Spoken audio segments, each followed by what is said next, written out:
La sexualidad de las mujeres en la Edad Media estaba rodeada de secretos y reglas rígidas. Pero eso ya lo sabes.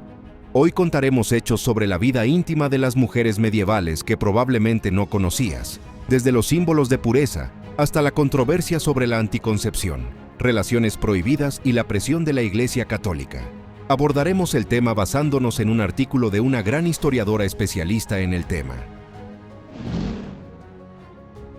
La sexualidad femenina en la Edad Media tenía varias características que definían a las mujeres de esa época. Al igual que las mujeres modernas, las mujeres medievales también tenían diferentes aspectos de su sexualidad. Esto no se limitaba solo a la actividad sexual en sí, ya que su vida sexual estaba influenciada por cuestiones sociales, culturales, legales y religiosas, además del aspecto personal. Curiosamente, uno de los símbolos de disponibilidad para el matrimonio era el cabello. En la Edad Media, el cabello era una gran alegoría sexual y, por eso, generalmente se mantenía escondido. Las mujeres dejaban crecer su cabello durante toda su vida, y los cuidados especiales con las melenas comenzaban cuando la niña se convertía en joven. Mientras tanto, las mujeres casadas mantenían el cabello recogido en trenzas, bajo algún tipo de gorro, pañuelo o sombrero, mientras que las solteras dejaban el cabello suelto, indicando que estaban disponibles para casarse. Esto era particularmente icónico entre la nobleza y la élite de la época. Los valores medievales sobre la virginidad eran una construcción social, y las historias sobre vírgenes eran comunes en cuentos populares, letras de canciones, romances, poemas, dramas bíblicos, sermones y manuscritos. Hay muchos registros seculares que muestran el desdén de la sociedad medieval por las relaciones fuera del matrimonio, donde perder la virginidad era algo absolutamente inaceptable. Un ejemplo registrado en los manuscritos es el de Juan, hijo de Nicolás, el escribano, que repetidamente tuvo relaciones con Julia Redes. Ambos confesaron, pero aún así fueron castigados públicamente cuando la mujer apareció embarazada, sin estar casada. En 1363, un tal William Trumpur se involucró con Joan de Hildesum. Ella confesó la relación y reconoció el pecado, recibiendo 6 azotes como castigo, pero terminó recibiendo solo 3 por haber confesado. Joan dijo que William prometió casarse con ella, pero él negó bajo juramento. Finalmente, se decidió que, si volvían a entregarse al pecado carnal, él la tomaría como esposa, y ella hizo la misma promesa. Este ejemplo muestra los peligros físicos y sociales de tener relaciones fuera del matrimonio en la Edad Media. Recibir azotes en público mientras se sostenía una vela encendida era el castigo más común para una mujer que se entregaba al pecado carnal sin haber contraído matrimonio con ese hombre. En aquella época, el énfasis en la virginidad era mucho mayor para las mujeres que para los hombres. Una mujer que perdiera la virginidad difícilmente sería considerada santa, pero esto no se aplicaba a los hombres. La búsqueda de la santidad también seguía esta regla. Si una mujer no era virgen, probablemente no sería vista como santa. En cambio, para los hombres, no se proponía ningún requisito de este tipo. Cada región interpretaba las leyes carnales de manera diferente. El código Schwabenspiegel, en Alemania, por ejemplo, permitía que una mujer soltera de más de 25 años tuviera relaciones sin el consentimiento del padre, pero ella corría el riesgo de perder la herencia. Para complicar las cosas, en muchos reinos de Europa occidental, la ley sálica impedía que las mujeres no puras heredaran tierras y propiedades de sus padres. Después de casadas, la fidelidad de las mujeres en la Edad Media estaba directamente ligada a su honra y al control del marido sobre su vida íntima. Era obligación del hombre transformar a su esposa virgen en una mujer desflorada al consumar el matrimonio, y el ideal era que, en ese acto, también se lograra un embarazo. Un matrimonio no consumado podría ser anulado si ocurrían problemas íntimos, como la falta de consumación y alegaciones de impotencia del marido, o problemas físicos de la esposa, como una genitalidad muy estrecha o bloqueada. Según la medicina propuesta por Hipócrates, la concepción solo ocurría si la mujer experimentaba satisfacción, por lo que la ley asociaba la satisfacción al consentimiento. Las leyes carnales para el matrimonio generalmente favorecían a los hombres y se establecían como leyes canónicas, es decir, hechas por la Iglesia. Según las autoridades eclesiásticas, el hombre tendría hasta 2 meses para consumar el matrimonio. El consentimiento de los padres, la presencia de un testigo o un sacerdote eran importantes, pero el consentimiento íntimo era lo que realmente importaba desde la perspectiva de la Iglesia. Los casos de violencia carnal eran un gran problema en la Edad Media. En una sesión de paz en Yorkshire, en 1363, Elias Warner de Malton fue acusado de violar a Ellen Kate Maiden y de agredirla tanto que ella murió 3 días después. A pesar de las acusaciones, Elías fue absuelto. Este es solo un ejemplo de hombres medievales siendo absueltos por violencia contra el cuerpo de la mujer. Los tribunales seculares y de la Iglesia hacían poco para proteger a las mujeres en esas situaciones, especialmente si la mujer quedaba embarazada. Además, las normas sociales y legales de la época frecuentemente culpaban a las víctimas, y el honor de la mujer estaba a menudo vinculado a su pureza. Cuando una mujer era atacada, su credibilidad y honor eran puestos en duda, y muchas veces era ella quien enfrentaba la humillación pública. Las leyes de muchas regiones exigían que la mujer denunciara la violencia de inmediato y presentara pruebas físicas de resistencia, lo cual era extremadamente difícil. La Iglesia, por su parte, tenía un papel ambiguo. Aunque predicaba la moralidad y la protección de los indefensos, muchas veces su intervención se limitaba a penalidades espirituales y no civiles. Así, un hombre que cometiera actos violentos contra una mujer podría ser condenado a hacer oraciones de rodillas, y después de eso, ya podía irse a casa. Consecuentemente, la justicia para las víctimas era rara y, en la mayoría de los casos, los agresores no enfrentaban consecuencias significativas. Esta era la dura realidad enfrentada por las mujeres en la Edad Media, donde la violencia de género era frecuentemente ignorada o minimizada por las autoridades. En el mundo medieval cristiano, circulaban teorías que afirmaban que las mujeres sentían mucho más satisfacción carnal que los hombres y que tenían un apetito por la fornicación mucho mayor. De acuerdo con estas ideas, algunos clérigos argumentaban que los hombres cargaban con una mayor responsabilidad por el pecado, ya que las mujeres eran vistas como más débiles y por lo tanto menos capaces de resistir a sus propios impulsos. Pero esto también justificaba un control más riguroso sobre su vida íntima. La filosofía cristiana medieval afirmaba que, como hijas de Eva, las mujeres eran responsables de la caída de la humanidad debido a su pecado innato, y ese desprecio permeaba todos los aspectos de sus vidas, incluida su aptitud carnal. El prejuicio religioso contra las mujeres y su vida íntima también influenciaba el conocimiento legal, intelectual y médico. El saber médico de la época, basado en las ideas de Galeno del siglo III, afirmaba que el útero de las mujeres era frío y necesitaba el calor de la semilla de los hombres para concebir y mantener su salud general. Se creía que las mujeres eran débiles para resistir a sus deseos físicos, lo que podría dificultar la concepción. Si se entregaban demasiado a sus impulsos carnales, el deseo aumentaría, volviéndolas insaciables e imposibles de satisfacer con un solo hombre. Por eso, se decía que era crucial moderar la fornicación para preservar la salud y la capacidad de generar hijos.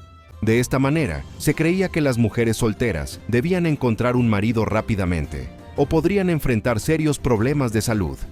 Una vez que experimentaran la lujuria, no habría vuelta atrás. Ellas pasarían a depender de remedios o buscarían a una partera para ayudarlas a controlar sus impulsos manualmente. Los escritores cristianos de la Edad Media reconocían la teoría de Galeno como la más correcta y realmente creían que la unión de la semilla masculina y femenina solo ocurría si la mujer experimentaba satisfacción carnal. El gran problema era que esta creencia llevaba a la conclusión de que una concepción resultante de un acto no consensual se veía como prueba de que la mujer había disfrutado del acto, lo que la desacreditaba. En la Edad Media, las leyes de la Iglesia Católica y las leyes seculares estaban estrechamente alineadas. Lo que preocupaba a la Iglesia también se convertía en una preocupación para las cortes seculares. Para la Iglesia, la pureza máxima era mantener la virginidad durante toda la vida. Sin embargo, si alguien necesitaba involucrarse en actividades carnales, que fuera solo para la procreación y, evidentemente, dentro del matrimonio. Los sermones durante las celebraciones religiosas de la Edad Media frecuentemente abordaban temas como el pecado de la inmoralidad femenina, el amor de las mujeres por las ropas extravagantes y su naturaleza obstinada. Había muchas restricciones que, en teoría, limitaban las circunstancias en las que las actividades carnales eran permitidas.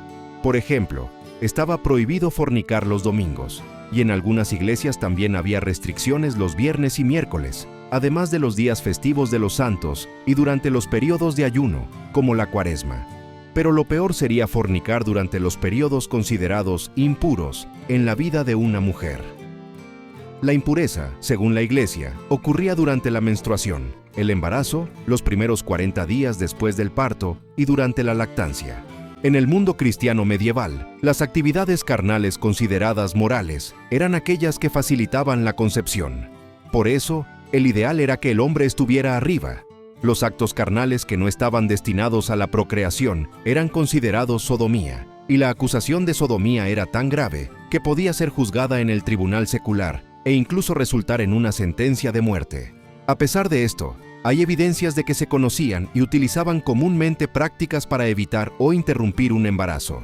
Las mujeres recurrían a pociones, amuletos y mezclas de hierbas y especias para prevenir gestaciones. Algunos manuales sobre fertilidad eran tan detallados sobre lo que debía evitarse para quedar embarazada que, en realidad, proporcionaban consejos anticonceptivos.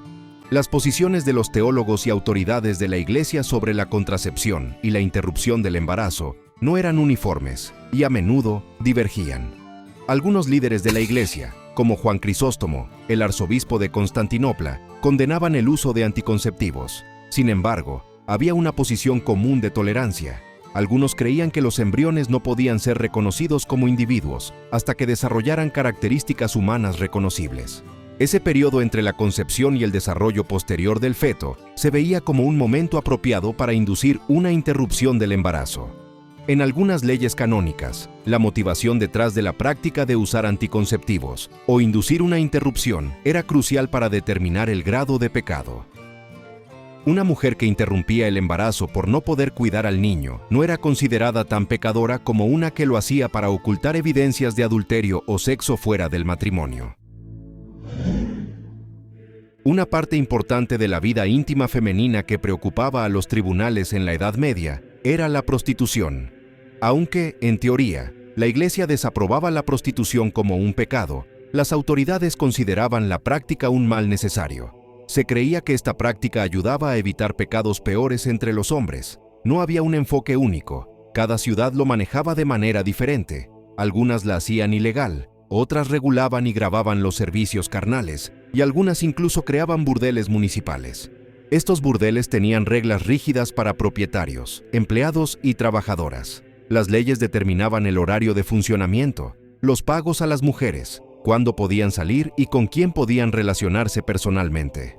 Algunas leyes incluso protegían a las trabajadoras de la violencia cometida por los dueños de los burdeles. La creación de estos burdeles se justificaba como un mal menor. La idea era que, al ofrecer una opción de relación íntima con una cortesana, se estaba protegiendo a las mujeres respetables de la corrupción, la violencia y las prácticas consideradas indecentes. También se creía que poner a mujeres atractivas a disposición de los hombres reduciría las prácticas homoafectivas. Al final de cuentas, la regulación y legalización de la prostitución no eran para el beneficio de las trabajadoras, sino para el bien de la sociedad en su totalidad. La historia de las relaciones lésbicas en la Edad Media no está bien documentada y rara vez es reconocida, principalmente porque esta práctica fue subestimada o ignorada durante siglos. En esa época, la atención estaba casi exclusivamente centrada en la homosexualidad masculina, mientras que las relaciones entre mujeres eran ampliamente ignoradas. Los médicos a menudo discutían las relaciones entre hombres con más detalle que la homoafectividad femenina en sus manuales de confesiones religiosas, y la mayoría de los teólogos descuidaban las relaciones entre mujeres. Esta invisibilidad de las relaciones entre mujeres se debía, en parte, al hecho de que las mujeres eran vistas como inferiores y fácilmente olvidadas en comparación con los hombres. A pesar de esto, hay ejemplos de prácticas carnales entre mujeres que vivieron en tiempos medievales, y las evidencias suelen provenir de códigos de leyes canónicas y seculares. Aunque estos documentos no revelan las experiencias personales, ofrecen una visión sobre las normas de la época. Las relaciones entre mujeres desafiaban la jerarquía social, pero no se consideraban tan amenazantes como las relaciones entre hombres. Muchos escritores, especialmente de la Iglesia, encontraban difícil imaginar una actividad carnal sin la presencia del hombre. Por eso, presumían que la actividad carnal femenina solo podía ocurrir si las mujeres usaban instrumentos, conocidos como dildos, para desafiar las reglas de Dios. El penitencial de Teodoro, una guía para castigos y penitencias, abordaba la actividad lésbica, pero no usaba términos específicos para describirla. Por ejemplo, si una mujer practica vicio con otra mujer, hará penitencia por 3 años. Si practica vicio sola, hará penitencia por el mismo periodo. Estas reglas muestran que la actividad carnal entre 2 mujeres era reconocida, pero no había un lenguaje específico para hablar de ella. Además, algunas reglas en el convento de Donatus revelan el miedo de que el afecto entre las monjas pudiera llevar a expresiones inapropiadas. La regla determinaba que cada monja debía dormir en una cama separada y las camas serían arregladas de acuerdo con la orientación de la abadesa. Las monjas debían dormir vestidas, con cinturones atados y siempre listas para el servicio divino. Así, debían dormir juntas, pero sin privacidad alguna, para evitar cualquier toque o visión de una hermana desnuda. Además, algunas reglas en el convento de Donatus revelan el miedo de que el afecto entre las monjas pudiera llevar a expresiones inapropiadas. La regla determinaba que cada monja debía dormir en una cama separada y las camas serían arregladas de acuerdo con la orientación de la abadesa. Las monjas debían dormir vestidas, con cinturones atados y siempre listas para el servicio divino. Así, debían dormir juntas, pero sin privacidad alguna, para evitar cualquier toque o visión de una hermana desnuda. Para concluir, vimos cómo la sexualidad de las mujeres en la Edad Media estaba rodeada de reglas, prejuicios y desafíos. Esta historia compleja nos ayuda a entender mejor el pasado y el presente. Gracias por ver y hasta la próxima.